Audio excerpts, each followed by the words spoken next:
Have you ever wondered if there exists a book so cursed that simply opening its cover could change the way your body feels, the way your eyes burn, the way your mind begins to collapse under the weight of words?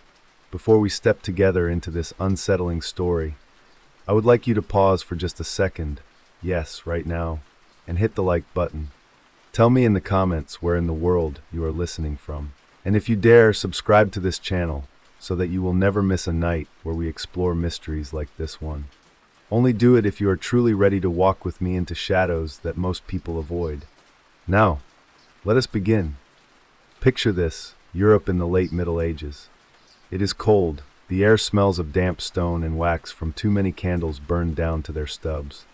The streets are quiet after sunset, when most villagers lock their doors, whispering prayers against demons and thieves. But inside the monastery walls, monks huddle in silence, copying manuscripts by hand. Imagine the scratching of quills across parchment, the flicker of oil lamps staining the walls with restless shadows. Among those countless holy texts, psalters, gospels, sermons, there lies something out of place. A manuscript so feared that even the bravest monk refuses to read it. They keep it locked away in a chest, chained to stone, wrapped in layers of cloth. And yet, despite every effort to hide it, the story of this book spread far beyond the monastery walls. It was called, in Latin whispers, Liber Incendium Oculorum, the Book of Burning Eyes. The name alone was enough to send shivers down the spines of young novices. They were told never, under any circumstances, open it. One legend claimed that it was brought to the monastery by a pilgrim who staggered out of the desert, blinded, babbling in a language no one recognized. His hands clutched the book as though it were alive. He died within days, but the monks kept the book. Why, some said they feared it. Others said they wanted to understand it, to unlock its power. What happened to those who read it, the stories varied, but they all circled back to the same chilling image, eyes reddening, swelling, dripping blood like tears of fire. Some victims screamed that flames were crawling beneath their eyelids, others simply went blind in silence. A few are said to have laughed hysterically until their voices broke. Imagine sitting in that candlelit scriptorium, watching your brother monk open a forbidden page, and then within moments clutch his face, shrieking, "It burns, it burns." Would you slam the book shut? Would you run? Or be honest, would you lean closer, desperate to see what had the power to do such a thing? Historians today might roll their eyes. They will say, medieval people were superstitious. They believed in witches, in curses, in miracles. This is nothing but folklore. But here's the disturbing part. The story of this book did not die in the Middle Ages. It shows up centuries later, in court records, in travelers' journals, even in secret catalogs of banned works. Every era, it seems, had someone foolish enough or curious enough to seek it out.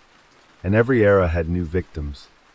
So let me ask you, sitting there now with your modern lights and your coffee or your headphones, if you stumbled across this book today, tucked away in a forgotten library or a dusty attic, would you dare to read a single line, or would you light a match and burn it before it burned you?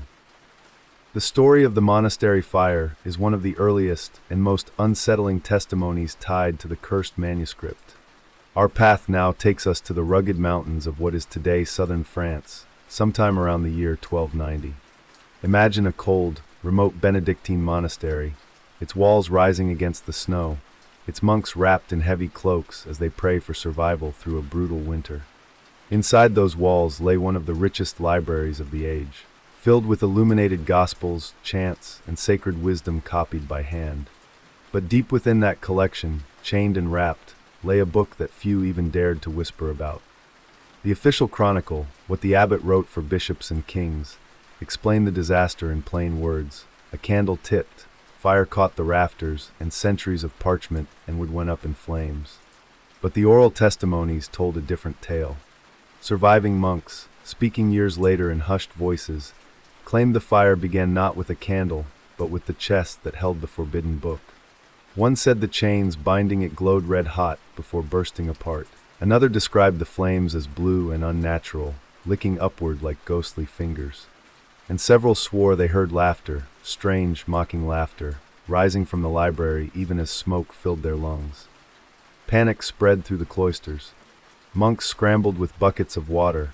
Others tried to drag manuscripts to safety. But when they touched the chest, The iron scorched their hands, as though it had been placed directly in a forge. Within minutes, the fire engulfed the entire scriptorium. The air was thick with ash, parchment curled into black petals, the smell of burning ink sharp and metallic. By dawn, what had been one of Christendom's greatest libraries was nothing more than charred rubble. And yet, fragments survived. Small pieces of parchment, edges blackened, but the words in the center still visible. When a young novice attempted to lift one, he dropped it instantly, his fingertips blistering as if he had pressed them against live coals. The heat, the monks said, was trapped within the letters themselves. In fear, the abbot commanded the fragments buried deep in the cloister garden, ordering that no one ever dig them up again. Some believed holy soil would pacify the curse. Others thought it merely delayed the inevitable. But here's where the mystery deepens. Nearly a century later, in Venice, at a shadowy auction held behind the curtains of a merchant's palace, the very same book appeared. Not fragments, not ashes, whole, intact, bound in the same dark leather, its edges gleaming faintly as though polished by fire. No marks of burning, no missing pages, as if the monastery fire had never happened. How could this be? Did some daring monk save it from the flames? Was there more than one copy? Or, this is the theory that chills historians to this day, did the book itself reject destruction, remaking itself from ashes, unwilling to be erased? Picture yourself standing in that Venetian hall. Candles flicker, merchants and collectors murmur. The auctioneer lifts the book and describes its strange history. Some in the crowd laugh nervously. Others cross themselves. And then the bidding begins. If you were there, watching its dark cover shimmer faintly in the firelight, would you raise your hand? Would curiosity outweigh fear? Or would you slip out the door before the hammer fell? Now let us leap forward to the 19th century, the age of railways, revolutions, and reason. Science reigned supreme, or so people liked to believe. Faith in progress was everywhere. And yet even in that rational century, shadows remained, shadows where our cursed book continued to appear. Enter Ernst Reichen, a German scholar with a reputation as brilliant, eccentric, and increasingly unhinged. He lived alone in a cramped attic filled with stacks of books, papers spilling from every corner. Neighbors recalled the glow of a lantern burning all night, the muffled sound of a man muttering to himself in Latin. He wore mismatched boots, never combed his hair, and answered questions with riddles. But his obsession was clear. He sought to catalog every mysterious manuscript ever whispered about in Europe. And at the center of that obsession was the Book of Burning Eyes. His colleagues mocked him. Chasing ghosts, they said. University boards refused him funding. Libraries denied him access. But Reichen pressed on, scouring monasteries, writing letters to collectors, bribing archivists.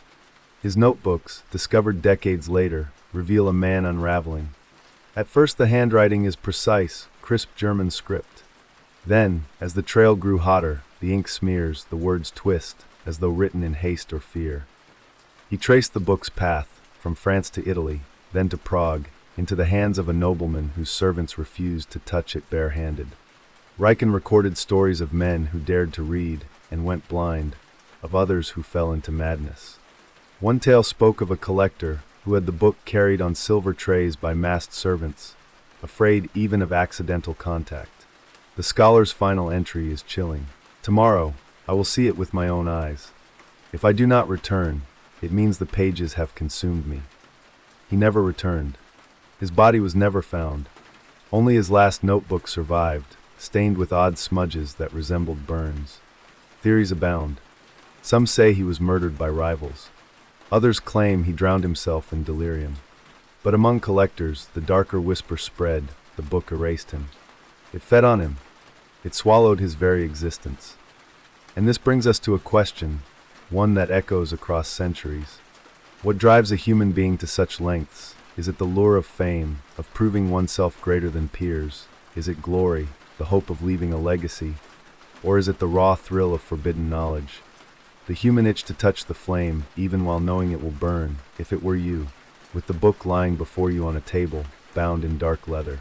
Edges gleaming faintly as though alive, would you reach for it? Or would you push back your chair and walk away forever? They called it a curse, but the truth felt more like a cruel experiment repeated through the centuries.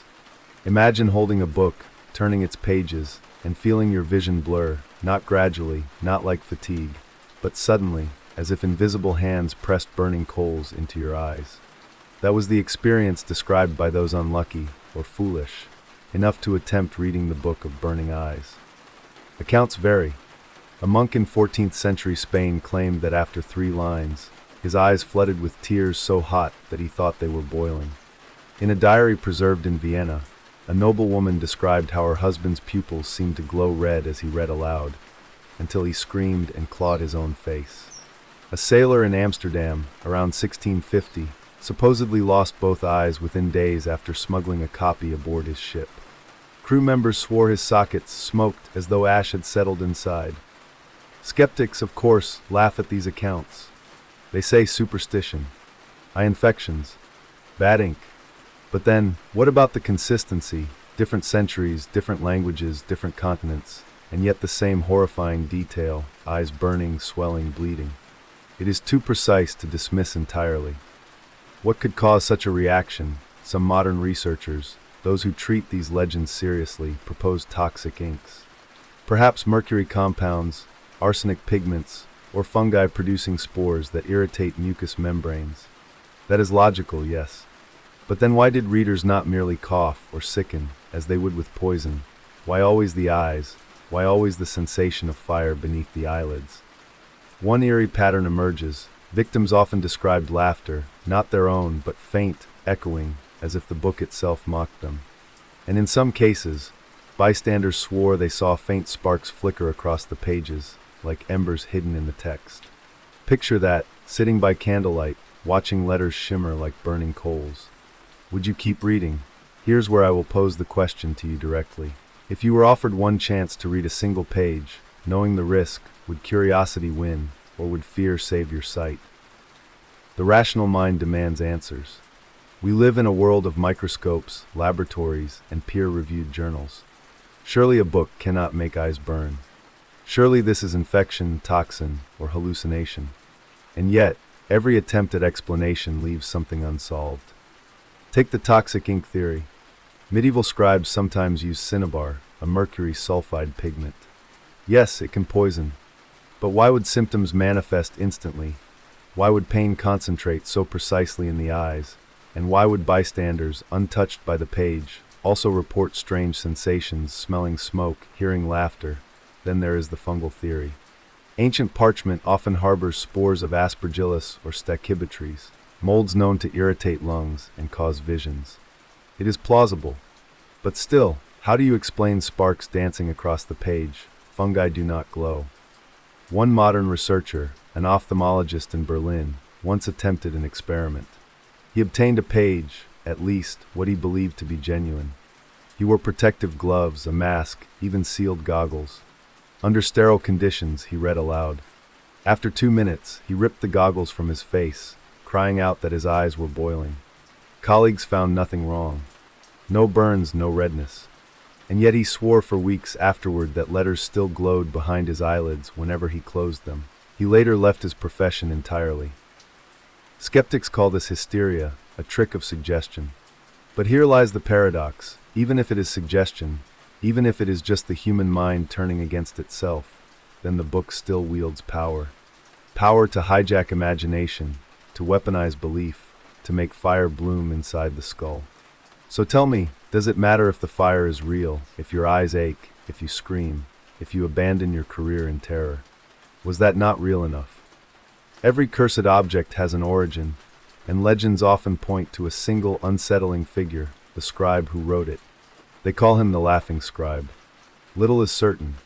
Some say he lived in Byzantium, others in a desert monastery, others in a plague-stricken Italian town. But all versions agree on this: he laughed constantly. Not a gentle chuckle, but a dry, rasping sound that unsettled everyone around him. He dipped his quill in ink said to shimmer red, like blood in firelight. One tale claims that the scribe did not merely copy words, he invented them. Entire alphabets spilled from his quill, shapes no one had seen before, symbols that seemed to shift when you looked away. Monks who tried to assist him reported headaches, nosebleeds, and terrifying dreams. One novice claimed he heard the letters whispering to him at night, urging him to set the pages aflame. The strangest part, people laughed when he laughed, against their will. Imagine sitting beside him, listening to that hacking, mocking laughter, and finding yourself giggling, though you did not want to.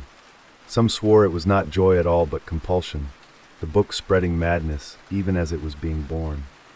And when the manuscript was complete, the scribe vanished. Some say he burst into flame, consumed by the very letters he created. Others claim he walked into the sea, still laughing, until the waves closed over him. No grave was ever found. Here lies a question for you. If laughter could spread like fire, if madness could be written into ink, then what exactly are you hearing now as I tell this story, my voice, or echoes of the scribe, still laughing, waiting for you to turn the page? Every dangerous book eventually meets the wrath of authority. If the book of burning eyes could not be destroyed by fire, then rulers tried to erase it by decree. Kings and popes, bishops and inquisitors, all took their turn condemning it. One papal bull from the late 15th century supposedly labeled it a vessel of infernal deceit. Copies were to be burned, owners excommunicated. Yet curiously, no record shows the Vatican ever managing to seize one. Whenever inquisitors arrived, the book had already vanished, as though it knew when to flee. In France, under King Francis I, whispers tell of an edict banning not just the book, but any mention of it. To speak its name was treason. A court jester mocked the ban, joking that he would rather go blind reading love poems than risk that smoky manuscript. He was executed the next morning. In Spain, the Inquisition claimed to have confiscated a copy from Toledo. It was placed in the archive of forbidden works, only for the archive to catch fire weeks later. The official cause, lightning. Yet locals swore the sky was clear. England had its own scandal. A rumor spread that Queen Elizabeth's court magician, John Dee, once possessed the book. Some claimed he translated passages before locking it away. Others say he tried to harness its power for scrying, and that the flames he summoned singed the royal drapes. And still, despite centuries of suppression, the book resurfaced again and again. Bans made it more alluring. Prohibition gave it prestige. To own it was to defy both church and crown, to hold in your hands something kings feared and popes cursed. Now ask yourself, if every authority in the land told you that reading a certain book would damn your soul, would that stop you, or would the warning only sharpen your curiosity? Sometimes history hides in the margins of forgotten journals. In 1637, a Venetian traveler named Marco di Rossi kept a diary as he wandered across Europe. His entries speak of taverns, storms, debts, but one entry stands apart. He writes of meeting a collector in Prague, a pale man with rings on every finger. The man boasted of owning books that kings had tried to erase. From a locked cabinet, he produced a manuscript bound in cracked leather. "Do not touch," he warned, "unless you wish to dream fire." Marco described watching the man flip the pages with gloves. Letters shimmered, faintly glowing as though lit from beneath. Marco swore he felt heat on his face though he sat across the room. That night, he dreamed of laughter echoing through dark corridors. The next day, he wrote that the collector had vanished. Servants claimed he locked himself in with the book and never came out. Marco left Prague in haste, diary clutched like a talisman. His final words on the subject read, "I will not return to that house. My eyes burn even as I write this." Historians found the diary centuries later. Some dismiss it as exaggeration, but the handwriting at the end is jagged, lines wavering, ink smeared as though the writer's hands shook.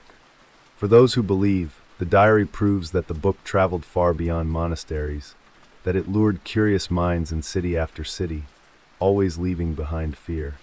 So imagine yourself as Marco. You stumble into a stranger's house, see a forbidden book glow faintly in the candlelight. Would you leave immediately or lean closer, hungry for one glimpse more? Stories are fascinating, but let us make it personal. Forget the monks, the collectors, the popes. Imagine it is you. Imagine you are the one who finds the book. Perhaps you are exploring an antique shop on a rainy afternoon. Dust motes drift through the air.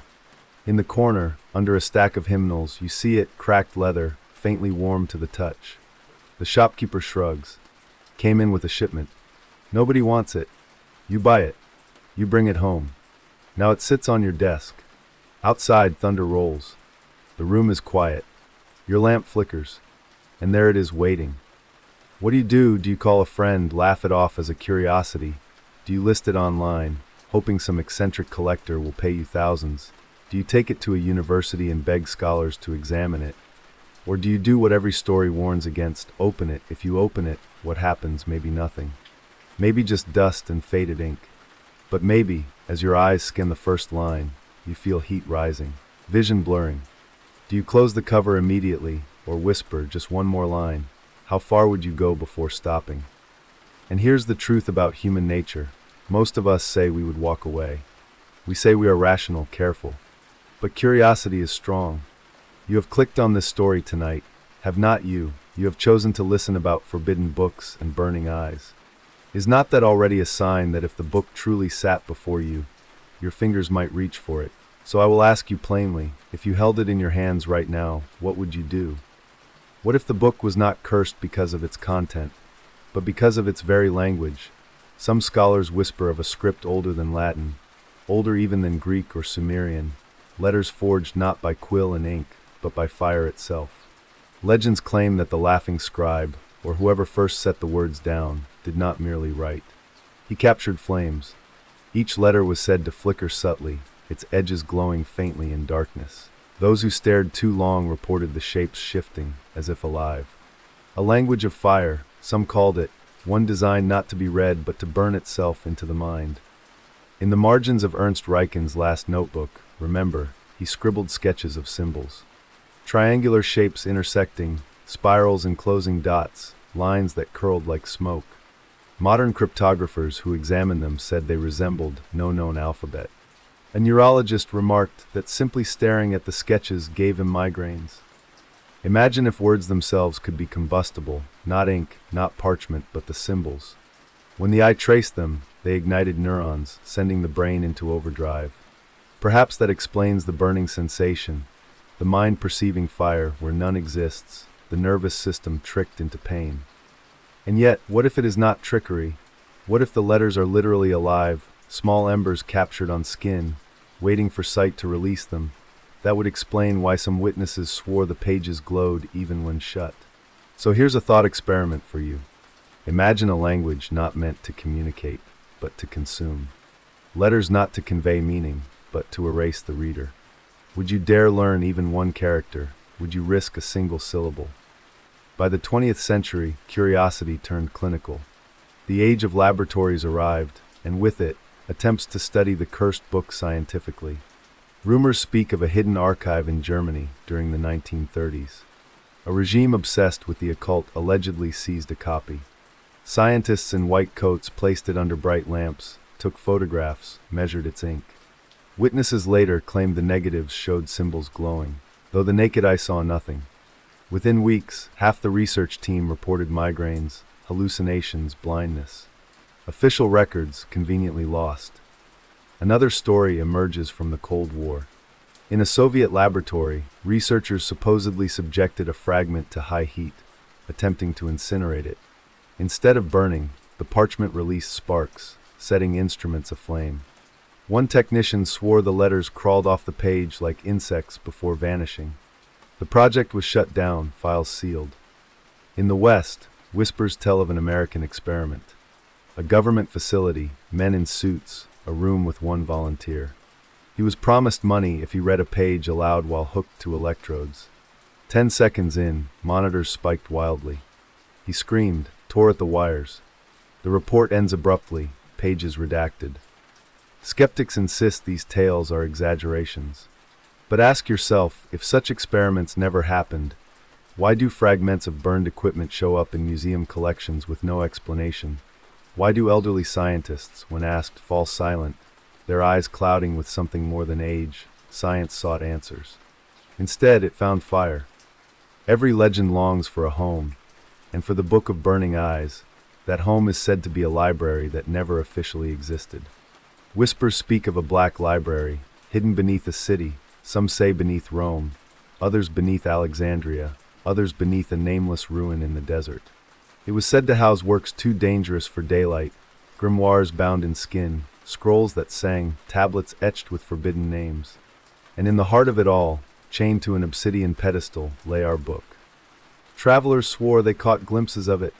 A French priest in the 1700s claimed he was led blindfolded into underground halls, where shelves stretched endlessly.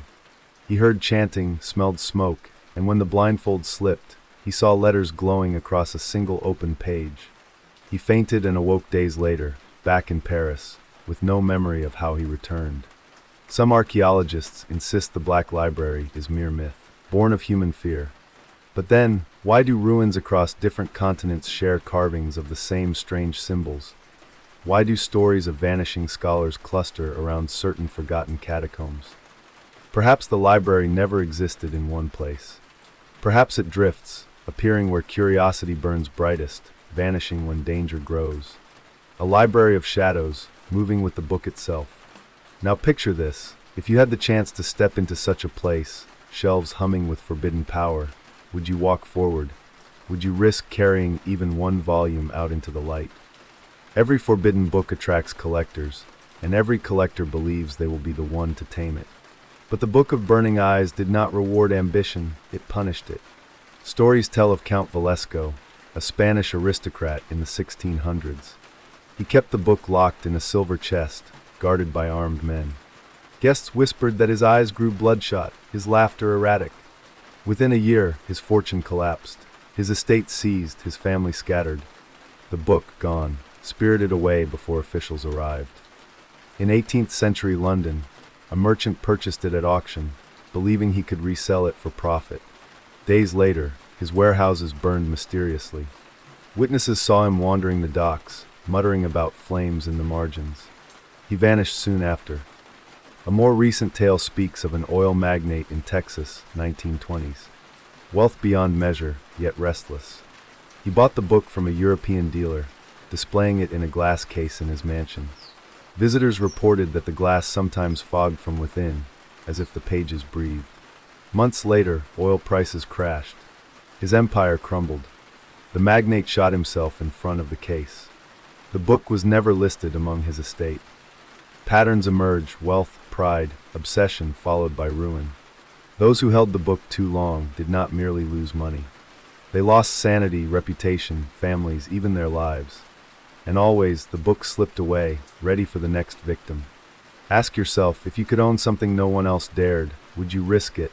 Would you gamble fortune and mind for the thrill of saying, "This is mine"? Some say the book vanished into obscurity centuries ago. But listen carefully, and you will hear its echoes in modern culture, hidden references, subtle nods, whispers disguised as art. Consider cinema. A 1970s horror film features a book of flames that blinds its reader. The director later admitted he had heard the legend from an Italian professor. A comic book series in the 1990s introduced a villain who carried a manuscript called Eyes Aflame. And video games, perhaps without knowing, have included side quests where cursed tomes injure the player character's vision. Coincidence or cultural memory resurfacing. Even music bears traces. A heavy metal band released an album titled Pages of Ashes. Lyrics describe eyes burning, laughter echoing. The band swore it was fiction, but collectors noted uncanny parallels to old legends. Writers, too, have drawn on the myth. A famous novelist once hinted that his unpublished manuscript was inspired by a book that should never be read. When pressed, he refused to elaborate. Skeptics dismiss these as playful inventions. Yet why do creators across continents return to the same image? Pages that burn eyes, laughter from margins. Perhaps the myth is too powerful to die. Or perhaps the book itself ensures it survives, seeding stories in minds of artists, feeding on imagination. So next time you encounter a film, a song, a game about a book too dangerous to read, ask yourself, is it just fiction, or did the shadow of our cursed manuscript slip quietly into pop culture, laughing as it spreads? A cursed book, blindness, madness, dark stuff. But sometimes, even terror bends toward comedy. And oddly, the Book of Burning Eyes has inspired moments of grim humor. One American folklorist joked, if the book ever showed up in a modern household, someone would probably try using it as a manual to fix their TV. Picture it, A man squinting at ancient runes, muttering, "Ah, must be the HDMI input," before clutching his face in agony.